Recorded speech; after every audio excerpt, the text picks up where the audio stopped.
अवांजी समातुन ताईं radio voice of Sindh London. वढे जिन वढियास वरी वेजी से थिया तुरत ॿधाऊं पटियूं रोज़ कयाऊं रास हीणा तिनी पास घारत घायल न थी भलारे भिट धणी जे भलारे बैत सां मुंहिंजी आवाज़ मुसाफ़िर radio voice of Sindh London त थी दुनिया जे कुंड कुड़िछ ताईं जंहिंजा माॻ ॿुधिजे पियो उन्हनि ॿिन्ही महिरबाननि खे सिक भरियो सलाम शाल क़बूल पवे। 27 जून 2021 आचर जे ॾींहुं प्रोग्राम सोच वीचार साण करे अवां जी ख़िदमत में हाज़ुर अवां जो पंहिंजो मेज़बान हबीब लगारी।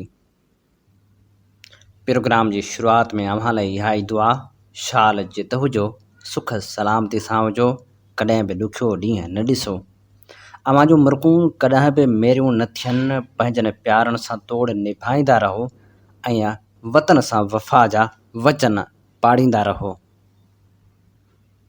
ज़िंदगी जे सफ़र में पाण वॾनि खां वठी इहो ॿुधंदा पिया अचूं त एहतियात बहितरु आहे। इन खां अॻे जो माण्हू खे पछताव जो मुंहुं ॾिसणो पवे उन खां बहितरु आहे त एहतियात कजे। पर छा कजे समाज में नौजवान एॾी त बे एहतियाती कनि था जो संदन ज़िंदगियूं बि दाव ते लॻी थियूं वञनि। टंडे जाम भर सां हैदराबाद खां खेसाना मोरी रोहिड़ी कैनाल वाह ते गर्मी सबबि वेझण लाइ ईंदड़ 3 नौजवान मोटरसाइकिल ते वन व्हीलिंग कंदे तेज़ रफ़्तारी सबबि मोरी जी दीवार सां टकराइजी विया ऐं सख़्तु ज़ख़्मी थी पिया। ज़ख़्मी थियल टिन्ही दोस्तनि खे मक़ामी रहवासियुनि गणती जोगी हालत में रूरल हेल्थ सेंटर टंडोजाम पहुचायो जितां खेनि हैदराबाद मुंतक़िल कयो पियो वियो त रस्ते में सैयद शान अहमद ज़ख़्मनि जा सूर न सहंदे फ़ौत थी वियो। सस 2 दोस्त दानिश ऐं शहबाज़ ज़ख़्मी हुया जिन जी हालत बि गणती जोगी ॿुधाए पई वई। साथियो पाण ॼाणूं था त वन व्हीलिंग नौजवाननि खां केतिरियूं ई हयातियूं खसियूं आहिनि। पाण ॼाणूं था त इन खां अॻु में अनेक वाक़िया थींदा रहिया आहिनि पर तंहिं हूंदे बि वन व्हीलिंग करणु केॾी न बेहतियाती चइबी। कोशिशि कजे ज़िंदगियुनि खे बचाइजे। ज़िंदगियूं ॾाढियूं अमुल आहिनि ऐं ज़िंदगियूं वरी वापसि त न आहिनि मिलंदियूं। इन करे ज़िंदगी जे सफ़र में जेतिरो थी सघे एहतियात खे ज़िंदगी जो हिसो बणाइजे ऐं ज़िंदगी खे अहिड़ो त काराइतो बणाइजे जो माण्हू ॿियनि जे कमु अचे। जेकॾहिं वन व्हीलिंग हथां हयाती वञाइजी थी वञे त उन जे वारसनि लाइ केॾो ॾुख हुजे थो। माण्हू जी पंहिंजी ग़लती ऐं माण्हू पाण ई हयाती वञाए वेहे। साथियो इन खां वॾो ॿियो कहिड़ो आलमियो हूंदो। हिकिड़ा त फ़ौत थी वञनि था ॿिया वरी इन्हनि हादसनि जे करे हमेशह लाइ माज़ूर बणिजी था वञनि। माज़ूर ज़िंदगी अपाहिजी जो दर्द ऐं ॿियनि ते बार थियण वारी पीड़ाव इन जो अहसासु त फ़क़्ति उहे माण्हू ई ॼाणे सघनि था जिन माण्हू भोगनाउनि जो जहान भोगियो आहे। वन व्हीलिंग कंदड़नि ख़िलाफ़ कारवायुनि बावजूदि अञा ताईं वन व्हीलिंग ते ज़ाब्तो त नाहे आयो पर पाण इहो बि ॼाणूं था त ॾोहारी सरगर्मियुनि ते बि ज़ाब्तो न अची सघियो आहे। नौशहर फ़िरोज़ में ॾोहारियुनि ख़िलाफ़ मुहाॾो अटकाईंदड़ रिटायर प्राइमरी उस्ताद ज़िंदगी जी जंग हाराए वियो। मिठियाणी रोड ते गिरड स्टेशन वटि जवाबदार उस्ताद पीरबश खोखर खे गोलियूं हणी फ़रार थी विया। उस्ताद खे मोबाइल में खणी सिविल अस्पताल पुलिस पहुचायो त हुन रस्ते में ज़ख़्मनि जा सूर न सहंदे दम ॾेई छॾियो हो। संस ॻोठ शादीखाना खोखर में सोग ऐं घर में रोज़ राड़ो पइजी वियो। वाक़े बाद इलाइक़े में ख़ौफ़ पखिड़िजी वियो। मक़तूल प्राइमरी उस्ताद पीरबश खोखर इलाइक़े में अमन अमान क़ाइमु कराइण लाइ वेढ़ कई। बदनाम धाड़ेलनि सालह माछी जे मारजण जो इल्ज़ाम बि मथसि लॻो जंहिंखां पोइ ॾोहारी माण्हू संस ॻोठ मथां हमला कंदा रहिया ऐं नेठि काल्ह नौशहरो फ़िरोज़ पुलिस जी नाअहली सबबि खेसि सरेआम शहर में क़त्लु कयो वियो। जंहिंजे क़त्ल ते शहरियुनि में सख़्तु कावड़ ऐं ॾुख जी लहर आहे। शहरियुनि आजी सिंध खां मुतालबो कयो आहे त प्राइमरी उस्ताद जे क़त्ल जो नोटिस वठी ॾोहारियुनि खे गिरफ़्तार कयो वञे। हिन समाज में अलमिन मथां अलमिया जनम वठंदा रहिया आहिनि। हिकिड़े अलमे जो सोग अञा दिलि ते हावी हुजे थो त ॿियो सोग वरी घेरे थो वञे। पाण ॼाणूं था त हिन वक़्तु जॾहिं बहरिया टाउन ख़िलाफ़ एतिजाजी तहरीक तेज़ थी आहे, तॾहिं हुक्मराननि जे ऐलान बावजूदि क़ौमी कारकुननि मथां केस दाख़िल करण ऐं उन्हनि खे खंभण जो सिलसिलो बि जारी आहे। नसीराबाद बाईपास वटां अहलकार अवामी वर्कर्स पार्टी जे मरकज़ी अॻवान सिंगार नूनारी खे खंभे खणी विया। वाक़े ख़िलाफ़ अवामी वर्कर्स पार्टी जे सॾ ते जुज़वी हड़ताल करे औरतुनि ऐं ॿारनि मार्च करे एतिजाजी धरणो हंयो। सुबुह जो सवेर नसीराबाद जे नूनारी पाड़े में क़ौमी शाहरावे जो अहलकारनि अवामी वर्कर्स पार्टी जे मरकज़ी अॻवान सिंगार नूनारी जे घर जा दर टोड़े घर में भञडाह करण बाद खेसि खंभे खणी गुम करे छॾियो। वाक़े बाद अवामी वर्कर्स पार्टी ऐं वुमेन फ्रंट जे सॾ ते शहर में नूनारी पाड़े जे बाज़ारनि समेत किलाथ मार्केट जा दुकान बंदि रहिया ऐं शहर अंदरि जुज़वी हड़ताल कई वई। जंहिं बाद वॾे अंग में औरतुनि ॿारनि ऐं मर्दनि सिंध अंदरि जबरी गुमशुदनि ख़िलाफ़ नूनारी पाड़े खां एतिजाजी मार्च करे आर थरपल ते धरणो हंयो। उन मौक़े ते आबदा फौजिया हीर नूनारी मुर्तज़ा चांडियो गफ़ार बलोच मंसूर हिलाज ऐं ॿियनि चयो त सिंगार नूनारी सॼी ज़िंदगी पोरित तबिके जी सियासत कई आहे। उनखे कानून लागू कंदड़ इदारनि जे अहलकारनि तरफ़ां बिना जवाज़ खंभे गुम करणु ज़ुल्म ऐं नाइंसाफ़ी आहे। हुननि चयो त सिंगार नूनारी मुल्क अंदरि क़ाबिज़ वाघ धड़नि खां बर्दाश्त न पियो थिए। हुननि चयो त सिंध जे क़ौमी कारकुननि खे खंभे गुम करण जो सिलसिलो बंदि नाहे थियो। क़ौमी कारकुननि जे जबरी गुमशुदगियुनि सां सिंध जी तहरीक माठ न थींदी।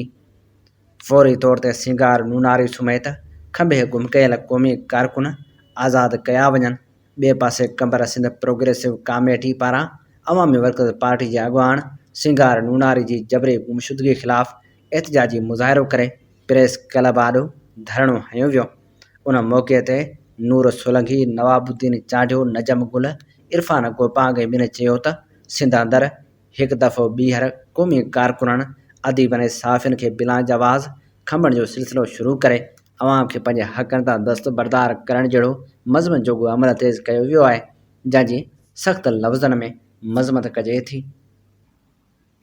प्रोग्राम सोच वीचार में हाण शौकत अली जलबाणी जो लिखियल मज़मून बुख बदहाली ते गुज़ारींदड़ अवाम ऐं शाही कशकोल शामिल करियूं था।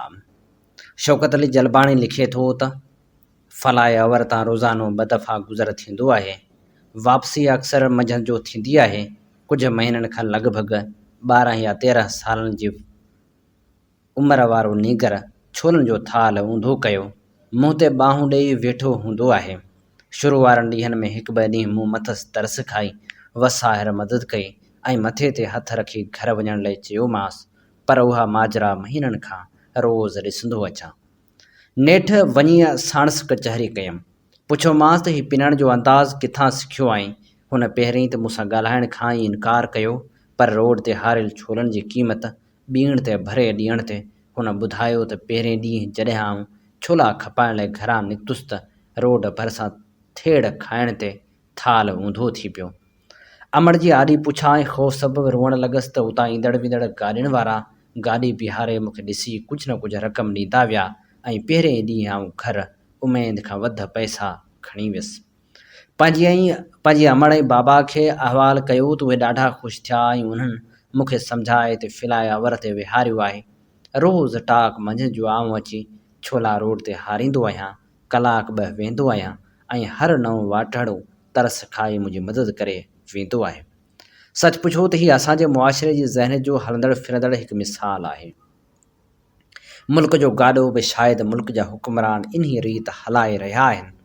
तूफ़ान हुजे, ज़िलज़िलो या का ॿी कुदरती आफ़त, असांजा हुक्मरान हमेशह हाय घोड़ा करे बैनुल अक़वामी इदारनि या मुल्कनि खां ख़ैरात घुरंदा आहिनि या वरी पंहिंजनि ज़रूरतनि खे पूरो करण लाइ कर्ज़ मथां कर्ज़ खणंदा रहिया आहिनि। मुल्की तारीख़ में रिकॉर्ड कर्ज़ खणण बावजूदि मौजूदा हुक्मरान पंहिंजी शफ़ाफ़ियत ऐं पारसाई जा दावेदार आहिनि। जीअं हर दौर में हुक्मरान हूंदा आहिनि, तंहिं हूंदे बि ॾींहों ॾींहुं मुल्क बहिरान जे वर चढ़ंदो पियो वञे। पाणी हुजे या बिजली या गैस, खाद खुराक जे वापराइण वारा वड़ सभु बहिरान जे नज़र थी विया आहिनि। हुकुमरान खे ॿुधिजे थो त बहार जहिड़ी रौनक महसूसु थियणु लॻे थी, ऐं जॾहिं मार्केटनि जो रुख कजे थो त ख़िज़ा जहिड़ी मौसम खीसे ते तारी थी वञे थी। वरड़नि खां ॿुधंदा आहियूं, सुवाल करण यानी घुरण खां वधि ॿियो को वॾो ऐब न लिखियो वेंदो आहे। जेकॾहिं कंहिं सबब जे करे घर में अटो पीसजे न ईंदो हो त पाड़े पते में थांव खणी मजबूरन वञणो पवंदो त ज़ुबान सां चवण बदिरां थांव खे ऊंधो करे रखंदा हुआ त अॻियों शख़्स सम्झी वेंदो हो त ॿेली अनाज या अटे जी खोट आहे। हिक ॿिए जो भरम रखंदे ईअं चवंदा हुआ त अनाज चोखो हो, ॿेली तॾहिं अव्हां ॾांहुं ॾियारे मोकिलियोसीं। हिन वक़्तु हालतूं मुख़्तलिफ़ आहिनि। मुल्क में रिकॉर्ड पोख जी उपज जा दावा कंदड़ हुकुमरान अवाम खे अटे जी महदूद स्टॉक जूं ख़बरूं ॿुधाइनि था, जॾहिं वॾी मिक़दार में कणक जी मौजूदगी जी दावा बि कनि था त मथां वरी ॿाहिरां घुराइण लाइ काबीना जे तरफ़ां मंज़ूरियूं बि ॾिनियूं वञनि थियूं। कुझु अरसो पहिरीं PTV जे मुलाज़िमनि जे केस जी सुनवाई दौरान पिशावर हाई कोर्ट जी ॿ रुकनी बेंच में चीफ जस्टिस कैसर रशीद रिमार्क्स ॾिना हुआ त हुकूमत हर मामले में ॿाहिरिनि मुल्कनि जी मदद लाइ वाझाए रही आहे। हुकूमत हर मामले ते किस्तो खणी दुनिया में घुमी रही आहे। छा अहिड़ी रीति इदारनि जा मामला ठीकु थींदा? ताज़ो ई सॼे मुल्क में कोरोना वैक्सीन करण जो सिलसिलो तातुल जो शिकार थियो, उनजो सबबु वैक्सीन जी खोट हुई।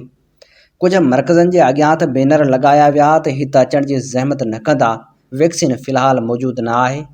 ज़ाहिर ॻाल्हि आहे त मदद तौरु वैक्सीन जा मिलियल डोज़ पूरा थी विया, वरी नई खेप मदद तौरु हासिल करण खां सवाइ ॿियो कहिड़ो चारो हूंदो।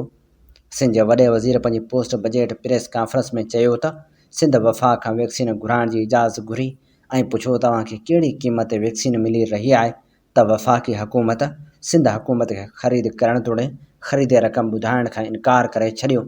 उन बयान जी न का तरदीद आई, न ई का वज़ाहत कई वई। वधीक अव्हां बि सम्झी विया हूंदा त छो। मुल्क जी क़ौमी सोच जी नुमाइंदगी हुकुमरान कंदा आहिनि। कशकोल खे टोड़ण ऐं ख़ुदकशियुनि करण वारा डेटा पुराणा थी चुका आहिनि, छो त IMF खां कर्ज़ घुरण ते ख़ुदकशी करण जो चवण वारा IMF जे सरबराह सां मिली कर्ज़ जो कशकोल अॻियां रखियो। हाणे IMF जे प्रोग्राम खां निकिरण जो सोचे बि नथो सघिजे। साॻी रीति हिते आवाम खे बि बेनज़ीर इनकम सपोर्ट प्रोग्राम तोड़े एहसास प्रोग्राम जे कुझु रक़म पोयां नंग वठी कलाकनि जा कलाक नटण उस धिकण थेलनि ऐं धड़कनि खे मुंहुं ॾियण ते इहो महसूसु करायो थो वञे त हुकुमरान अव्हां जे नसलनि ते वॾा वड़ करे छॾिया आहिनि। जॾहिं त उहे पैसा बि ॿाहिरि मुल्कनि जे तरफ़ां अवाम जे लाइ मिलियल ख़ैरात ई हूंदी आहे।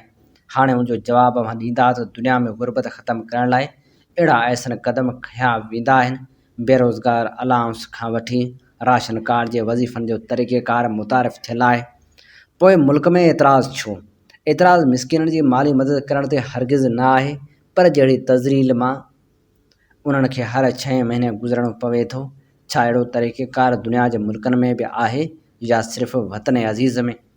वफ़ाक़ी बजट में मुल्की तरक़ी जी शरह 4.2 ॾेखारी वई ऐं उन्हीअ नाणे वारे वज़ीर शौकत तरीन सभु कुझु बहितरीन आहे जूं तस्वीरूं ॾिनियूं, जेको कुझु महीना पहिरीं हुकूमत जे लाइ चार्ज शीट पेश कंदे नज़र ईंदो हो।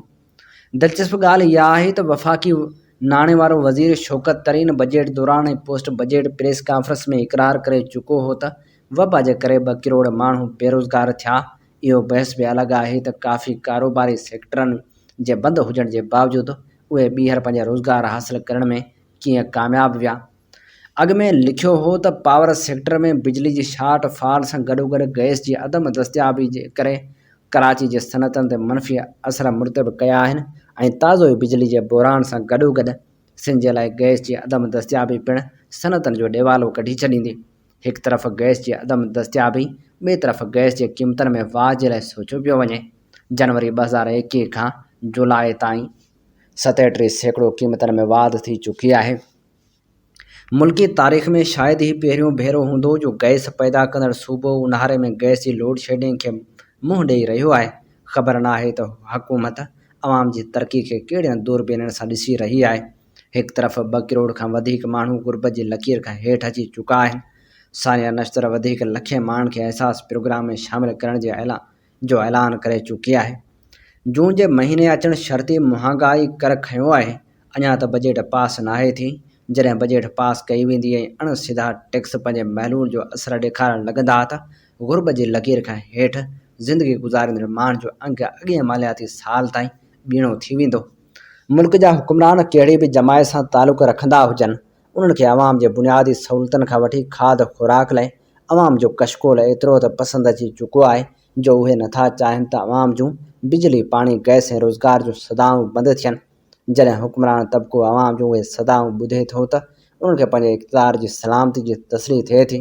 हुअण त ईअं घुरिजे त वफ़ाक़ तोड़े सूबाई हुकूमतूं अवाम खे शाही कशकोल ज़रिए इमदाद ॾियण बदिरां रोज़गार जा मौक़ा पैदा कनि ऐं किरोड़े बेरोज़गारनि खे रोज़गार मुहैया करण लाइ बजट रखी वञे।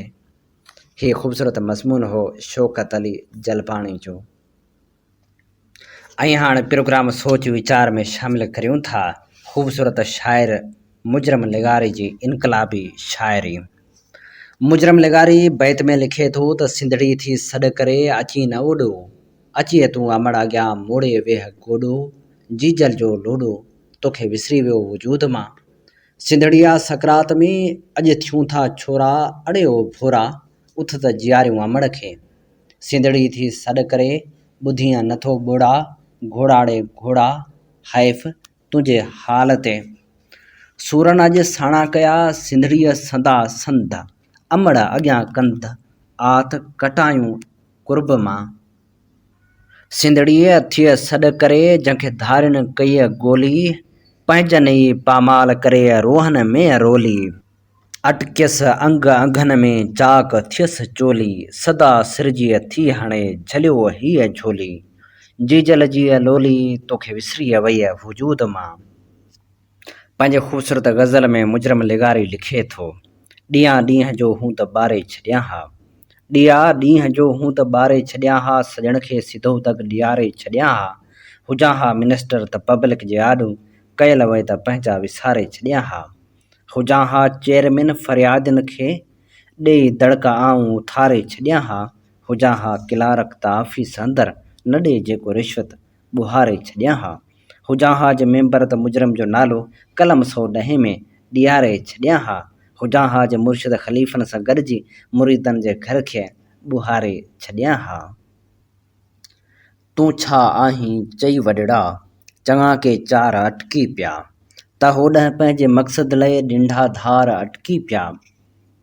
कयो तो केतिरियूं चोरियूं मगर मूंखां लिकाईं थो, कयूं तो केतिरियूं चोरियूं मगर मूंखां लिकाईं थो। विरासत वक़्तु आख़िर चोर सूबेदार अटकी पिया, बिना वाटर जे मुंहं में पाण में पाणी जे पैसनि तां। वॾेरो ऐं दारोगो वाह जे हुन पार अटकी पिया। इरादो मेंबरनि खे क़ौम जी ख़िदमत जो ॾाढो हो, मगर यूनियन पंहिंजीअ में से आख़िरकार अटकी पिया। विरासत जे ज़मीननि मां विया फासी ईअं हारी, त जांगर ॿेर में ॼणकर मथे जा वार अटकी पिया। हुआ माखी खां वध मिठड़ा अदा आसिम सॼण जेके, उहे ई पंहिंजे मुजरम सां हीअं जा हार अटकी पिया। वयो ॿीजल छॾे सोई अलसती चिंग चोरियां पियो, सदा सिरजी हणी सुर में त झूना गढ़ खे छोरियां पियो। उझाणल आग सदियनि जी वरी बंभट बणाइण लाइ, मां मंजी सुञ में सामी ॾीए जी वट सोरियां पियो। चयो जोगी जीए सिंध पढ़, वज़ीफ़ा ॿिया वयम विसरी, उन्ही इस्म आज़म खे अंदर में अॼु बि ओरियां पियो। नरो सिंधड़ी संदम जी जल, नरो मुंहिंजी मिठी मादर, मां तुंहिंजी सींद जे ख़ातिर कुल्हंदा कंध कोरियां पियो। छॾे विया साथ सामी से हलिया हिंगलाज ॾांहुं जेके, वरिया विच वाट नागा जे मां नूगर तिन लाइ ॾोरियां पियो। जलायो घर संदम पंहिंजनि त चओ मुजरम चवां कंहिंखे, वरी उनखे अॾण जे लाइ रहियल कखपन खे ॻोरियां पियो। पुराणी जथी सा नई कान थींदी, ॾिंगी पासराटी सही कान थींदी। हुजे हा जे खारी त अलबत खणा हा, ख़ुशामद जे खुआरी खई कान थींदी। चयमि जीअं इंसान खे चइबो आहे, मथे में मूंखां लठ हई कान थींदी। कढी नौकरी मां भले तूं कढी छॾ, जुती मूंखां तुंहिंजी खई कान थींदी। रुगो जी हज़ूरी ठलो साईं साईं, इहा लात मूंखां लही कान थींदी। ही आहे त फुलहार में फूक ॾियणी, धवण मूंखां मुजरम धई कान थींदी। वतन पंहिंजे सां दिलि लॻाए त ॾिस, मोहबत सदो मचाए त ॾिस, अमीरनि जी ओभर ते पालीं थो पेट, तूं घर पंहिंजे में रब रिधाए त ॾिस, कई ख़ुशि घणा ॾींहं राजा अमीर, हींअर रब राज़ी बणाए त ॾिस, सदाईं पियो सेठ साहिब रईस, कॾहिं को में ख़ादम चवाए त ॾिस, ॿधी हथ ॿियनि जे अॻियां छो सॼण, ख़ुदा जे अॻियां सिर झुकाए त ॾिस, हसीननि जे अॻियां हंझूकी न हार, ग़रीबनि लाइ ॻोढ़ा वहाए त ॾिस, तकबर करे तरक मुजरम सफ़ा, हलीमी संदो हार पाए त ॾिस। ही इनकलाबी ऐं ख़ूबसूरत शाइरी हुई नाम्यारे शाइर मुजरम लेगारी जी। अव्हीं ॿुधी रहिया आहियो रेडियो वॉइस ऑफ सिंध ऐं अव्हां जी ख़िदमत में प्रोग्राम पेश कयो पियो वञे सोच वीचार। अव्हां जो मेज़बान आहियां हबीब लगारी। ख़ूबसूरत इनकलाबी शाइर ऐं लेखक मामा जुमन दरबदर हिकु हंधि लिखे थो त मुंहिंजा कुझु दोस्त यूनिवर्सिटी में पढ़ंदा हुआ, आउं उन्हनि सां मिलण लाइ हैदराबाद वयुसि। दोस्तनि ॿुधायो त बसंत हाल में जमहूरी क़ुवतनि जी का कॉन्फ्रेंस आहे। सभिनी सलाह कई त हली ॿुधूं त केरु छा थो फरमाए। उन कॉन्फ्रेंस में तक़रीरूं जारी हुयूं। नेठि ऐलान थियो त हाणे साजन शोरो अव्हां सां मुखातिब थींदो। नालो त सभिनी लाइ अणसूंहो हो, पर उन हमराह जॾहिं ॻाल्हाइणु शुरू कयो त छा त हुन जो अंदाज़ हो, छा त दलील हुआ। संस तक़रीर ॿुधी मूंखे तजसुस पैदा थियो त ख़बर त पवे उहो हमराह आहे केरु। जॾहिं वीचारियमि त मूं हमराह खे सुञाणे वरितो। अड़े, ही त अब्दुल वाहिद आरिसर आहे। साजन शोरो वरी किथां जो, असां त गॾु पढ़िया आहियूं। मां हैरत में आरिसर खे ॿुधी बि रहियो हुअसि त खेसि तके बि रहियो हुअसि। आरिसर शायदि सम्झी वियो जो मूंखे इशारो कयाईं त माठि करे वेह, कुझु बि न कुझजांइ। तक़रीर खां पोइ आरिसर बि मुंहिंजनि दोस्तनि वटि आयो, जिते असांजी मुलाक़ात थी। बाद में पतो पियो त आरिसर को रिसालो कढंदो हो, जंहिंजे करे मुमताज़ भुट्टे वारा मथस कावड़ियल हुआ। उन करे हमराह रू पोशो ऐं उहो ई सबबु हो जो तक़रीर दौरान खेसि संस असली नाले बदिरां फर्ज़ी नाले सां सॾियो वियो। सोच वीचार जे हिन सफ़र में अचो त हाणे नाम्यारे रागी सॼण सिंधी खां गीत ॿुधूं। सूर सिंगार असांजो, सूलीअ जो सिंगार असीं, रुक सां रांद खेॾण ॼाणू, दुश्मन लाइ कुहाड़ी वारो असीं। सिंधू तुंहिंजी सिंध में, सिंधू तुंहिंजी सिंध में पेवंद मुंहिंजो साह, जेसी आहे साह तेसी नीहु निभाइबो।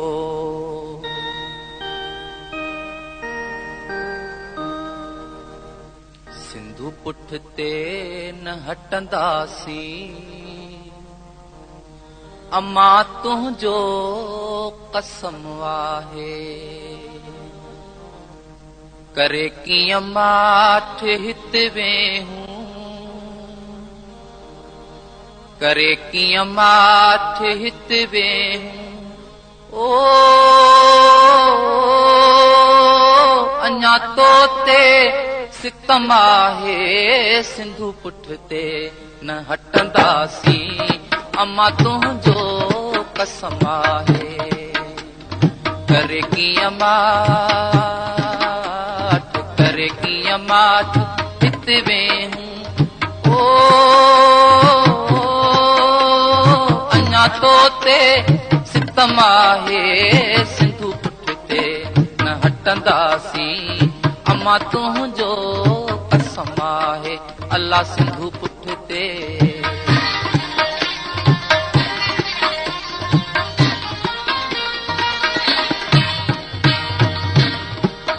लाला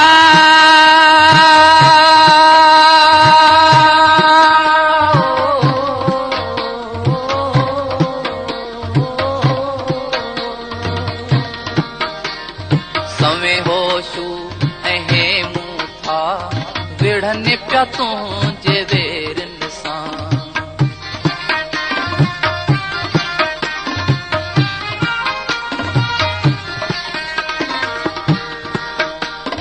सवे होशू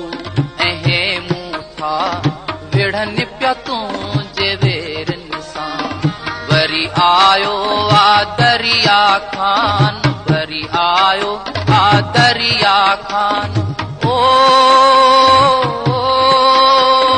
वठी हित ॿियो जनम आहे, सिंधु पुठिते न हटंदासीं, जीजल तुंहिंजो कसम आहे। करे कीअं माठ, करे कीअं माठ हित वेहूं, ओ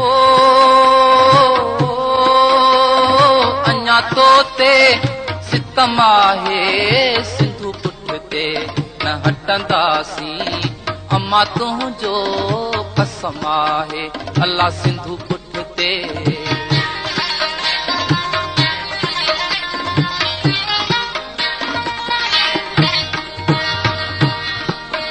लाला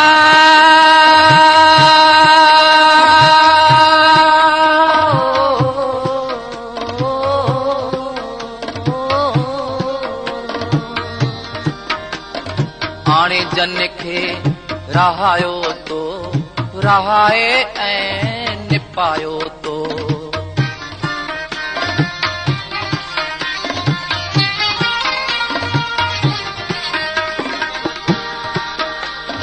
हाणे जन खे रहायो तो, रहाए ऐं निपायो तो।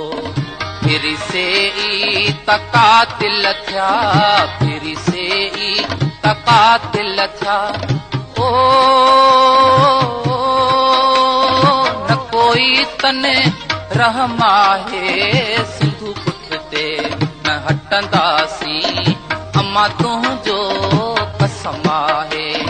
करे कीअं माठ, करे कीअं माठ हित वेहूं, ओ अञा तो ते सितम आहे, सिंधु पुठिते न हटंदासीं, अम्मा तुंहिंजो कसम आहे। अल्लाह सिंधु पुठिते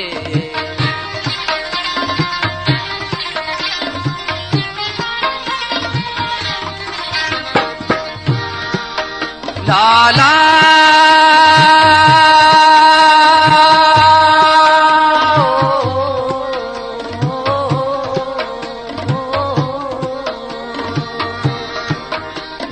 उथारे जंहिं ॾिनो न्यापो सिंधीअ क़ौम खे सारे।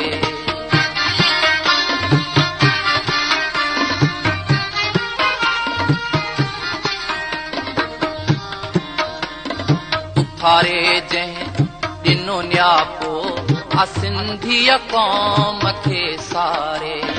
भला तंहिं भाग सैयद जा, भला तंहिं भाग जीअम जा। ओ अता कयो जंहिं अज़म आहे, सिंधु पुठिते न हटंदासीं, अम्मा तुंहिंजो कसम आहे। करे कीअं माठ, करे कीअं माठ हित वेहूं, ओ अञा तो ते सितम आहे, सिंधु पुठिते न हटंदासीं, अम्मा तुंहिंजो कसम आहे। अल्लाह सिंधु पुठिते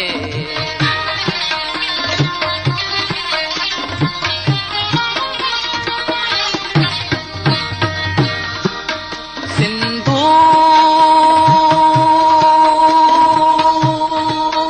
पुठिते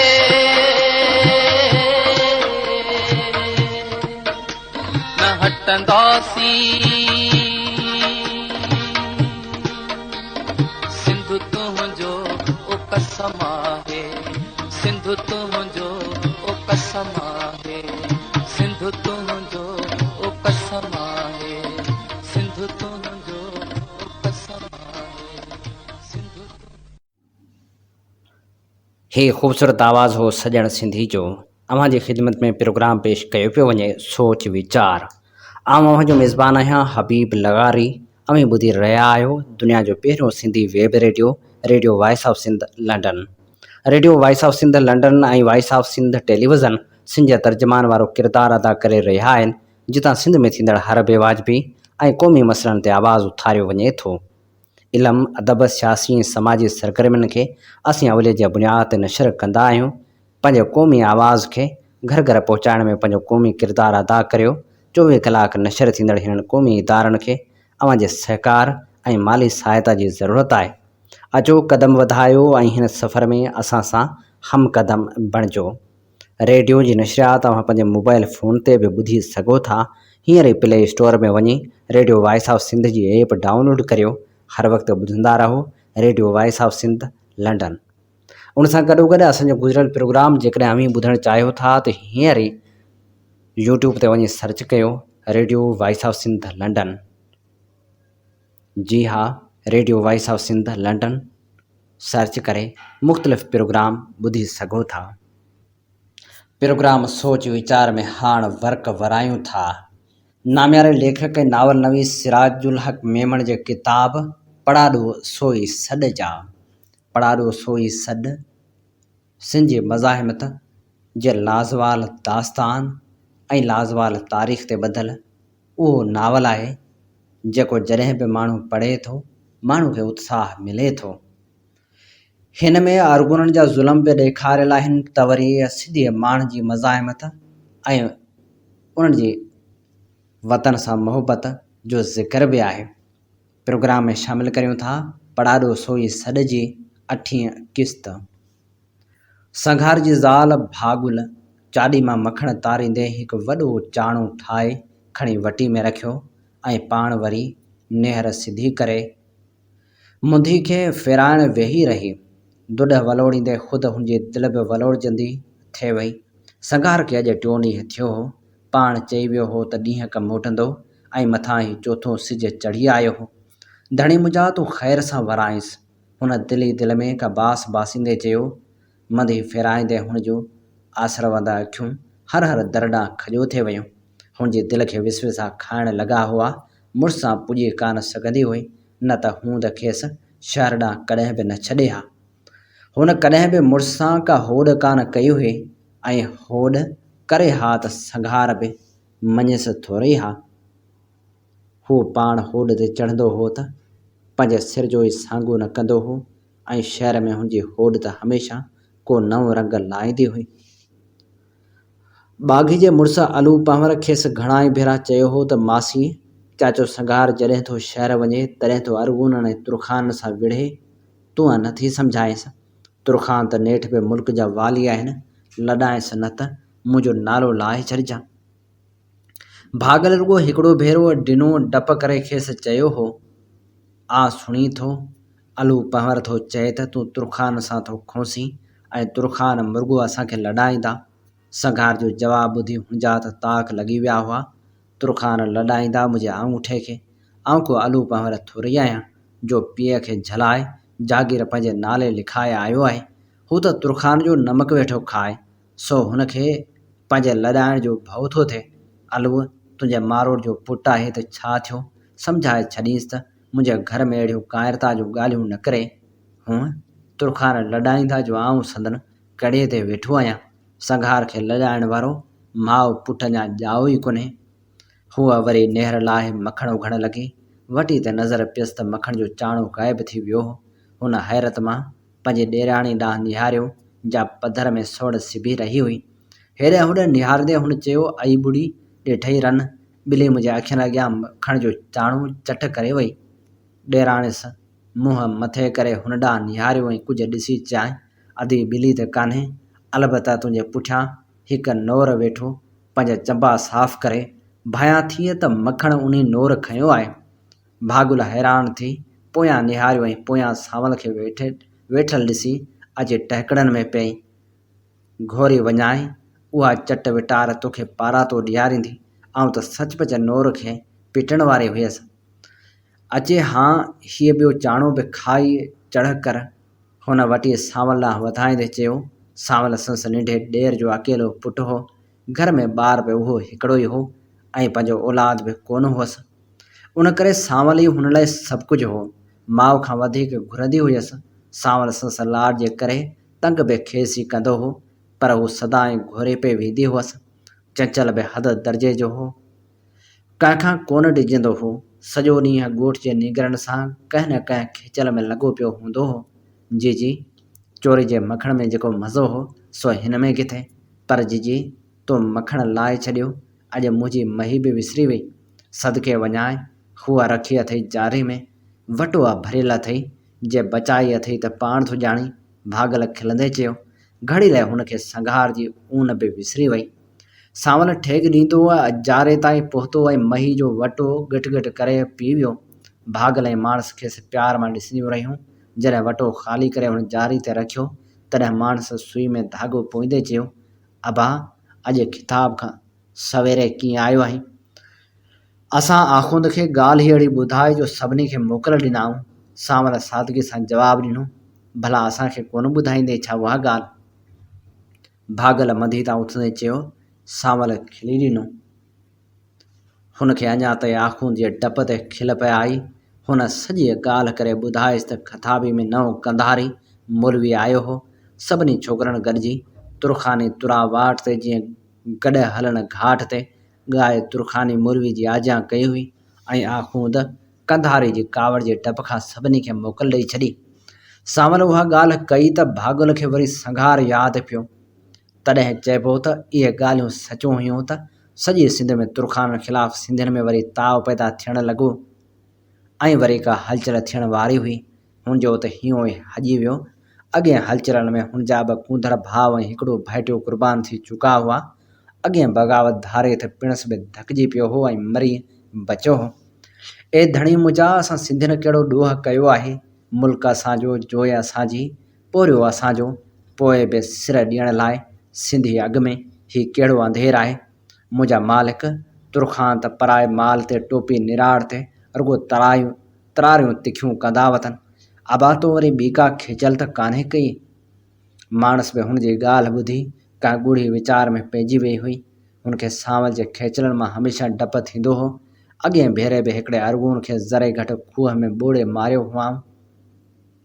हिकिड़े ॿोड़े गूंगे फ़क़ीर खे अॻियां करे अरगून खे जियाऊं त मस्जिद वारे भांडे में ख़ज़ानो पुरियल हो, जंहिंजे गूंगे फ़क़ीर खे ख़बर आहे। अरगून ख़ज़ाने जो नालो ॿुधी हिरखिजी वियो ऐं गूंगे खां पुछाऊं करणु लॻो। गूंगो रुगो हथ जा इशारा ॾियणु लॻो। तॾहिं सांवल ऐं साथियुनि खेसि चयो त हीउ दरवेश ॾींहं जो वात सां कोन ॻाल्हाईंदो आहे, पर चवे थो त जेकॾहिं अखियूं ॿधी असां सां हलीं त तोखे हली ख़ज़ानो ॾेखारियूं। अरगून झटि राज़ी थी वियो। सांवल हिकिड़े छोकिरे जे पटके सां अखियूं ॿधियूं ऐं खेसि मस्जिद वारे खूह वटि वठी आया। खूह जे कंधे वटि पहुची छोकिरा गूंगे फ़क़ीर खे वठी उतां खिसकी विया। अरगून बि ख़ज़ाने जी लोभ में जहिड़ो अॻिते वधियो, तहिड़ो धू वञी खूह में फ़ैको कयई। शुकर जो खूह खारे पाणी करे लटाए छॾियो हुआऊं, न त अरगून ॿुॾीअ मरे हा। हुनखे ॾाढा धक लॻा पर मोह कोन। रड़ियुनि ते किन निमाज़ न अची खेसि खूह मां कढियो। अरगून तुरखान आमल वटि दाही थी वियो, पर सची कह न कई ऐं ॻाल्हि लय मिटी थी वई।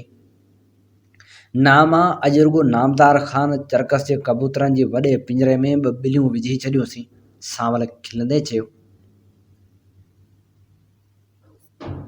आबा उहो कहिड़ो कीस कयो? वीचारा अवे खां पखेड़ा उन्हनि खे छो था ॾुखोयो? भागल खे कबूतरनि ते रहम अची वियो।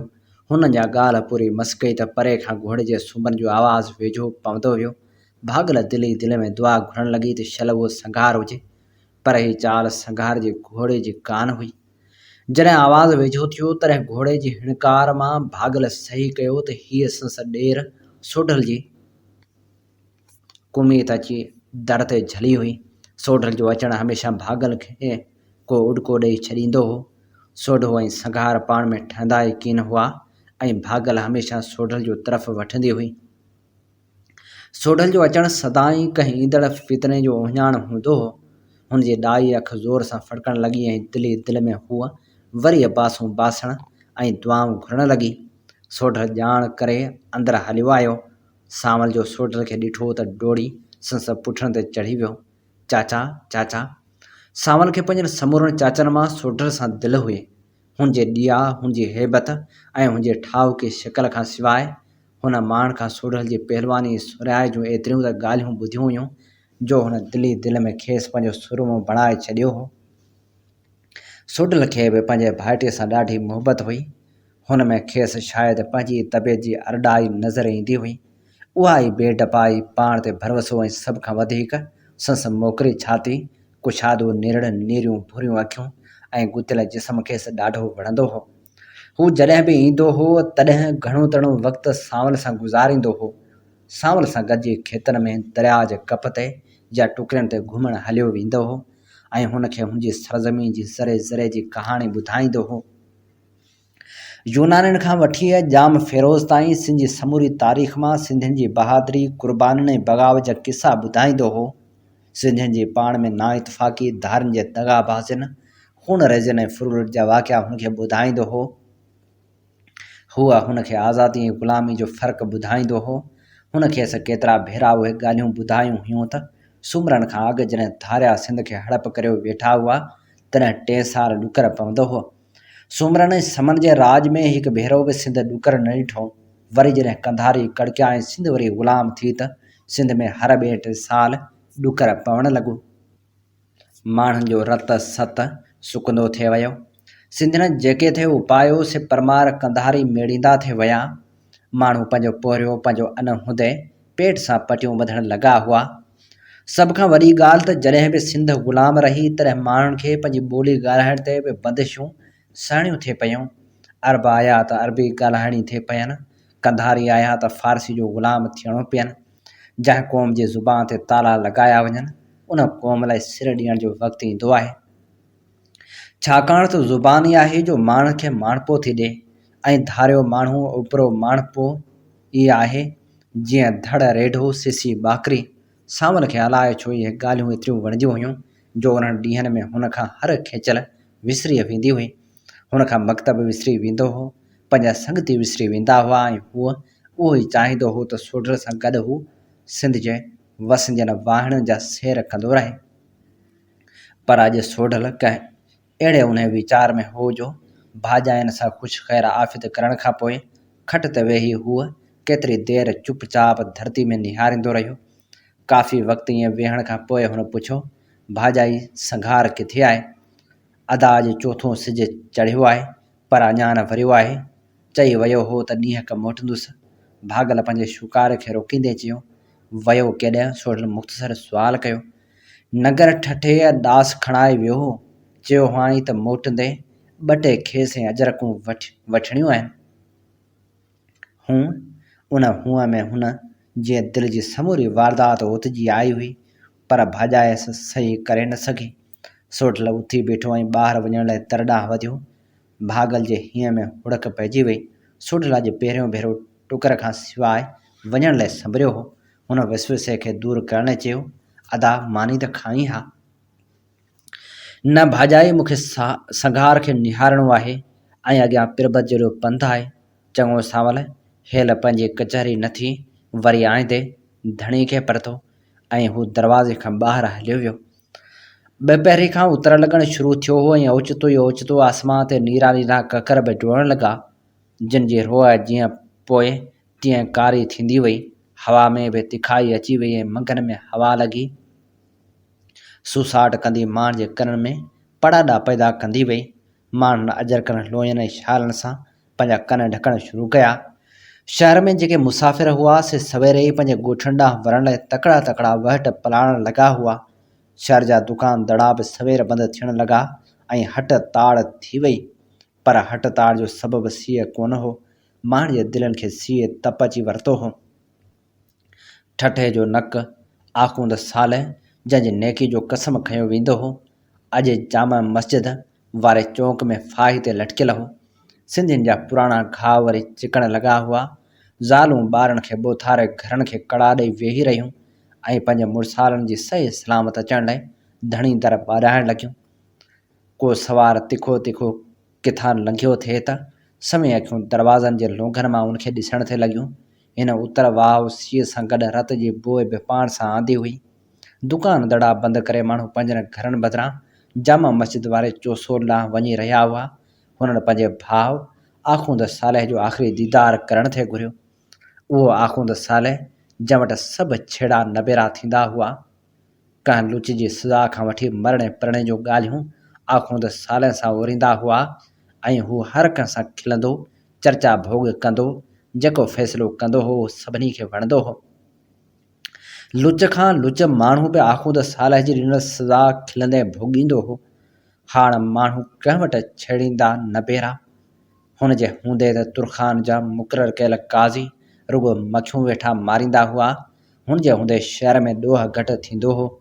हुन जे हूंदे न्याणियूं सियाणियूं बिना कंहिं भउ जे बाज़ारनि मां सौदो वठणु वेंदियूं हुयूं। हुन जे हूंदे माण्हू दुकान दड़ा बिना ताले जे छॾे निमाज़ पढ़णु हलिया वेंदा हुआ। हुन जो ॾखो एतिरो हूंदो हो जो तुरखाननि खे बि पंहिंजे मोहल्ले खां ॿाहिरि का लुचाई कंदे डपु थींदो हो ऐं उहो आखूंद सालेह जे हज़ारे सिंधियुनि जे अॻियां ट्यास में टंगियल हो। हूअ चुपचाप ॿिनि मासूमनि जे वढियल ज़ुबाननि खे रतो रत थियल वात खे ॾिसंदा रहिया। हुन जे अंदर में मच दुखंदो रहियो। उन मच खे बंबठ बणाइण में उतर वाव बेकार हो। भीड़ भड़काइण लाइ त कंहिं छोहे जी घुर्ज हुई, कंहिं तूफ़ान जी ज़रूरत हुई। चाचो आलू बि हुननि खे ॾिसी आयो हो ऐं ज़रे ज़रे पंहिंजी ॾाढ़ी वात में विझी चक हणी पंहिंजा लुड़क रोकण जी कोशिशि करे रहियो हो। वापसि वेंदड़ मुसाफ़िरनि सां ॻाल्हाइण बदिरां संदनि अखियुनि में कुझु ॻोल्हींदो रहियो। मथां खां जूत को ॿारण को मचंदो हुजे, पर हुन उन्हनि में बि पंहिंजे अखियुनि जियां रुॻो लुड़क चिमकंदा ॾिठा। संदनि अखियूं विसाणियल हुयूं, संदनि मुंहं ते हेड हारियल हुई ऐं हू चुपचाप पंहिंजा उठ पंहिंजा घोड़ा पलाणे रहिया हुआ वापसि वञण लाइ, पंहिंजे बचन भेड़ो थियण लाइ, कंहिं गोशाइती कुंड में मुंहुं लुकाए रोअण लाइ। ओचितो कंहिं तेज़ घोड़े जी टाप ॿुधी चाचो आलू ॿाहिरि निकिरी आयो। हुन परियां ई सोढल खे सुञातो। हू हैरान थी वियो त सोढल एतिरो तुर्त कीअं मोटियो हो, पर संस दिलि जे हिकु कुंड में उमे जो ॾीओ अज़ ख़ुदि ॿरी पियो। असांजो सोढल ज़रूरु उनजो को तदारक कंदो। ॿुढड़ो आलू ॼण संस इंतज़ार में हो ऐं डोड़ींदे वञे कुमीत जे लगाम में हथ विधा। कुमीत टही ॿई नरा खणी ज़रे घट खेसि मारियो हो। चाचा ख़ैर त आहे? सोढल हुनजे मुंहं जे रंग ऐं हुनजे उतावलो ॾिसी चयो। बाबल कहिड़ो ख़ैर थो पुछी? मदरसनि में फ़ारसी पढ़ाइण जे मामले तां तुरखाननि आखूंद सालह खे फाही चाढ़े छॾियो आहे ऐं ॿिनि मासूमनि जी ॼिभ कटे खेनि जामा मस्जिद वारे चौक में लटकाए छॾियो अथनि। सोढल ईअं भायो ॼण कंहिं खेसि मुंहुं वारो चोबक वहाए कढियो। हुनजा हथ घोड़ी जे राननि ते एतिरो छिकिजी विया जो कुमीत खां बि दाह निकिरी वई। हुन चप में चक हणंदे चयो, संघार त शहर में कोन्हे। ॿुधो हुअमि त आखूंद नूर मुहम्मद खेसि कंहिं ज़रूरी कम सां मोकिलियो आहे। सोढल ॼण त हुनजो जवाबु ॿुधो ई कोन। रत हुनजे हथनि पेरनि मां चढ़ी हुनजे लुणनि ऐं अखियुनि में छुड़कण लॻो।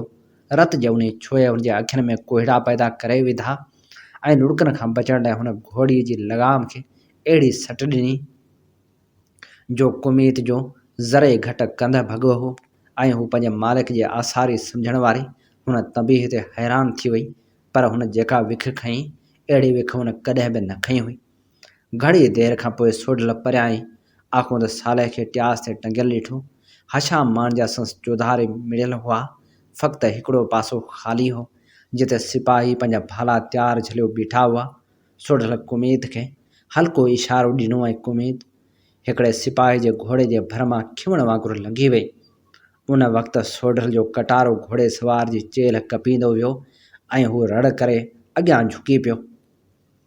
सोढल साॻी घड़ी हुन खां भालो खसे वरितो हो। कुमीत तेज़ी में घणो अॻियां निकिरी आई हुई, पर वरी सोढल जे इशारे ते भड़को ॾेई वापसि सिपाहियुनि जे विच मां सड़ाहट कंदे निकिती। सोढल जो भालो ॿिनि सिपाहियुनि जे छातियुनि खे ॾारींदो वियो। हुन आसमानी आफ़त तुरखान जा ओसान ख़ता करे छॾिया ऐं जेसीं पाण संभालियुनि तेसीं सोढल जी कुमीत वरी हिकु भेरो कारीहर वारो वर खाधो ऐं हिकु तुरखान जी दांह आसमान ॾारण लॻी। बाक़ी तुरखान सिपाहियुनि ॻाल्हि खे न सम्झी घोड़नि खे पोइते हटाइणु शुरू कयो ऐं पोएं पेर भॼण जी वाट निहारण लॻा। सोढे ते ॼण को जिन भूत सवार हो ऐं हुन संदन पोयां कुमीत छॾी ॿिनि तुरखान जे पुठियुनि में वारे वारे सां भालो टुंबे ॾिनो ऐं पोइ कुमीत खे वराए अची आखूंद सालह जे लटकंदड़ लाश अॻियां बीही रहियो। माण्हू हैरत ऐं भोह खां हुन बोझ जे फ़रिश्ते जे अचण ते सोचे रहिया हुआ। सोढल आखूंद सालह जे गिची मां रसो कपींदे संस लाश खे आहिस्ते आहिस्ते पंहिंजे घोड़े ते लाहे मेड़ ॾांहुं मुंहुं कंदे चयो, सिंधियो हैफ़ जो अवां तुरखाननि खां सुहिणा हूंदे बि माठ करे तमाशो ॾिसी रहिया आहियो। अवां जी दिलि जे टुकरनि जी ॼिभ वढे तुरखाननि अव्हां खे बि गूंगो करे छॾियो आहे। अवीं जेकॾहिं ख़ाली हथे तुरखान ते वरी पओ हा तॾहिं बि आखूं त साले हींअर जीअरो हुजे हा। हाँ, ही वठो आखूं त साले जो लाश वञी खेसि दफ़न कयो ऐं पोइ रेलनि में मुंहुं ॾेई वेही रहो।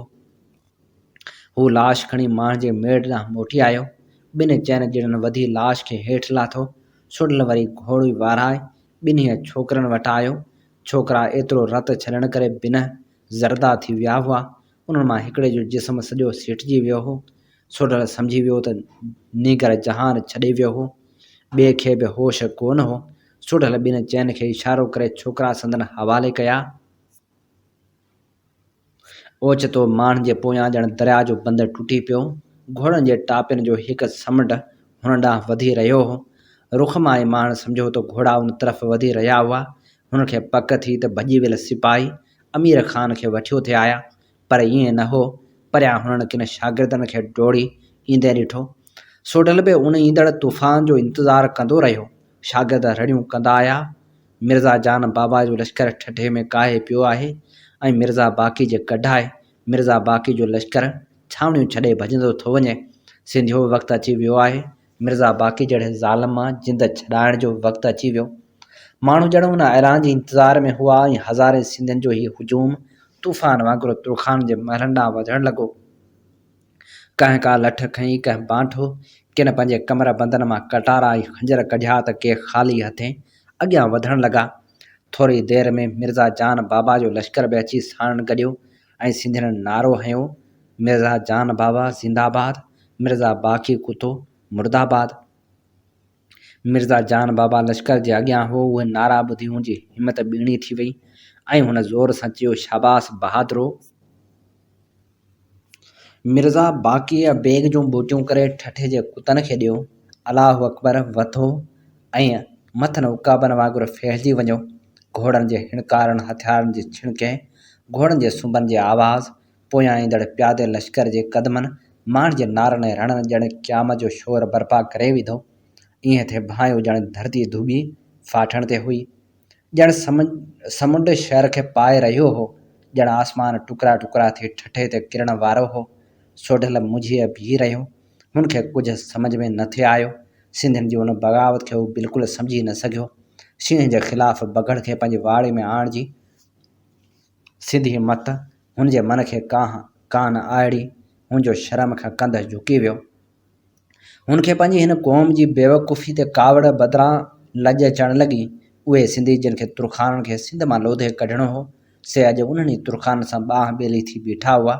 अलाए छो हुन पाण खे पहिरियों भेरो वीचारो बेवसई नस्तो महसूसु कयो ऐं हुन बेवसी मां कुमेत जे बचकनि में मुठियूं विझंदे हुनजे दिलि मां दाह निकिरी वई।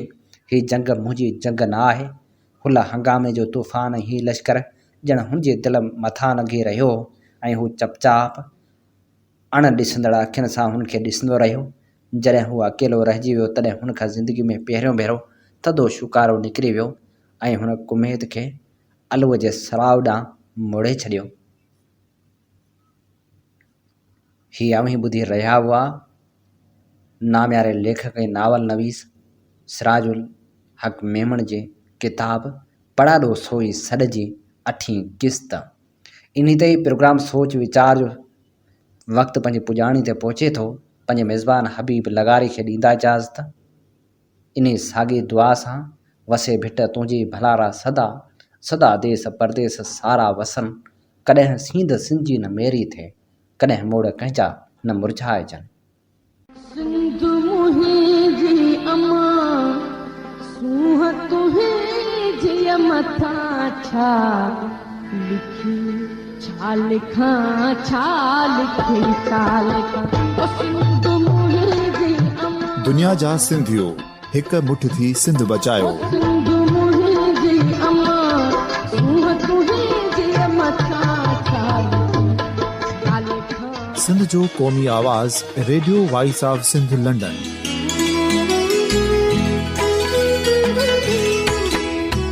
Radio voice of Sindh London पंहिंजी नशरियात में सिंध जी सियासत, समाज, इक़्तिसादियात, तारीख़, क़ौमी उमंगुनि ऐं इख़्लाक़ियात मुतलिक़ सिंध जी हक़ीक़ी तर्जुमानी कंदे प्रोग्रामनि खे असराइतो बणाइण लाइ सिंध जे घण घुरनि ऐं धरतीअ सां प्यार कंदड़ अदीबनि, दानिशवरनि, सहाफ़ियुनि, उस्तादनि, वकीलनि ऐं हर तबिके जे मानवारनि सजणनि खे सिंध में शऊरी इनक़लाब लाइ सहकार जो सॾु ॾियूं था। अचो त गॾिजी सूफ़ियुनि ऐं संतनि वारी सिंध जो ओज हिकु मुठ थी वरी वापसि आणण वारे सफ़र जा साथारी बणिजऊं।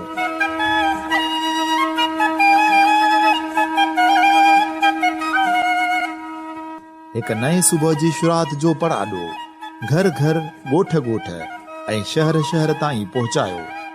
शाल सिंध आबाद ऐं ख़ुशहाल थिए, सिंधी माण्हू सुखियो ऐं सताबो थिए।